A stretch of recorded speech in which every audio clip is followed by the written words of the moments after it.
मामाच्या खून प्रकरणी भाच्याला अटक. ओगलेवाडीतील भर दिवसा घडलेली थरारक घटना.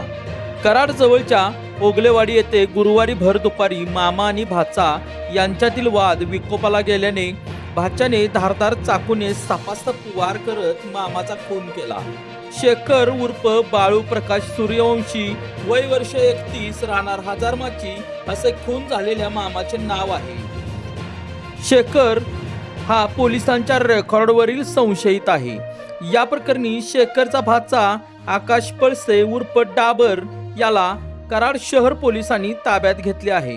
दरम्यान ही खुनाची घटना सीसीटीव्ही कॅमेऱ्यात चित्रित झाली आहे. या खुनाच्या घटनेप्रकरणी कराड शहर पोलीस ठाण्यात गुन्हा नोंद झाला आहे.